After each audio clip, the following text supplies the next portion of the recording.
What are you looking at? Another listing on Zillow. Another listing on Zillow. Yeah. You know we have 45 days left to find a house, right? We should probably stick to the list we already made. We should probably stick to that list. Sorry, but this one has a cave. It's cool. We're from right here in Minnesota. We just sold the farmstead that's been in my family for 122 years, and we now have just 45 days to find a new farm somewhere else in these United States. Since we only have 45 days, we had to rule out a lot of states before we ever left Minnesota. We had a lot of requirements that we set for our future farmstead. Things like water access, regulations, land for sale, and price all played a role in our decision. This left us with the following 6 states: Missouri, Arkansas, Kentucky, West Virginia, Tennessee, and North Carolina. We started looking for properties and we identified close to 150 that we could look at. These are the ones that we felt had the most promise. Most of these properties were over 100 acres and had creek or river frontage. Some had pre-existing homes and some were just raw land. Some were pastured, some were forested. Others had a mixture of both. Our plan is to start looking in Missouri and then work our way south and east until we find our new family farmstead. Now that we've gotten that out of the way, the only thing left for us to do is hit the road. After spending a couple hours trying to get our RV slide to move in so we could leave, we finally pulled out of our homestead in Minnesota for the last time on a beautiful Saturday toward the end of September. This day, we needed to make it 8 hours south to our friend's house in Missouri for dinner. It was the type of day where you feel like you're marching off to battle. We don't expect any of this to be easy. We have just 45 days to find the place our family is going to possibly call home for the next 120 years. There's an enormous amount of pressure to get it right. We were excited, we were nervous, and we were ready for the adventure to begin.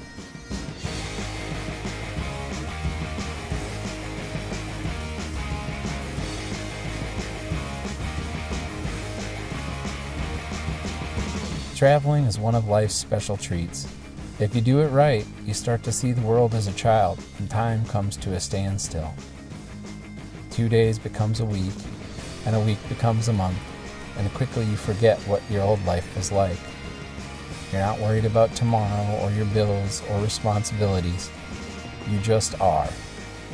There are a lot of things you can find on an adventure: love, knowledge, friendship, passion, purpose, wealth, and if you're lucky, you just might find yourself. This day felt like an eternity, but as we got closer and closer to our destination, the realization that we've just left everything we've known to head out on an adventure without safety nets became real. The place we've always had to go back to is no more, and our only path is forward. Did you say I? I said, right? Oh, I was like, okay. We arrived safely at our friend's home in Missouri late in the evening. As we pulled up, it felt welcoming to see a fire waiting for us in the midst of the darkness. They were kind enough to hold dinner until we arrived, and we spent the next couple of hours eating, drinking, and having great conversations. Sarah and I woke up the next morning from the soft drum-like thumping of the female emus.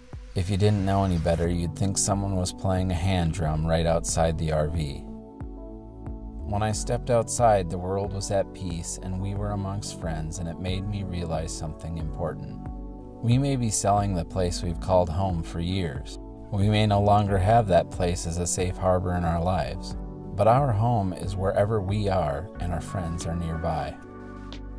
Speaking of friends, I'm so thankful to have friends like Jake and Becky. We met them over 2 years ago now, and whenever we're at their place, we feel at home. We always feel bad about leaving, and end up having conversations about wishing we lived closer by on the ride home. It's a pretty special thing to have friends you miss when you part company. Now, Lawrence has been watching White House on the Hill for years. Though Jake could be too big and too busy, he said yes when Lawrence, the aspiring YouTuber, asked Jake if he would let Lawrence film an episode while they did chores together. To see the nervousness in Lawrence's face when he asked Jake, and the excitement in his eyes when Jake said yes, was special to me. It's such a cool thing to see my son have the courage to pursue his dreams and be validated by someone he looks up to. We stopped here last winter on our way back home from Jess and Jeremiah's during New Year's. The amount of work Jake and Becky have accomplished in such little time is truly impressive. They're quickly converting this place into their own little paradise. Personally, I'm excited to see friends succeed at achieving their dreams and goals. When we first met Jake and Becky, they had 7,000 subscribers and they were talking about the future they now possess. When they invited us to their homestead that first time, I felt honored that they were willing to have us to their place, and I would have never guessed what started out as one little visit would turn into a friendship that has lasted for years. Some things in life change slowly, but others change very quickly. When we first saw Bamboo the emu, he was smaller than the kids. Now he's almost as tall as me. I guess the moral of the story is that everything changes, including us. We're changing too. Though we go through periods of fast and slow changes, change is the rule, not the exception. All of these things make me realize that we've made the right decision to move on. Everything is going to work out exactly how it was supposed to. Like all the other times, we enjoyed our time with our friends, but we have a lot to do and not a lot of time to do it, so it's time to hit the road once again.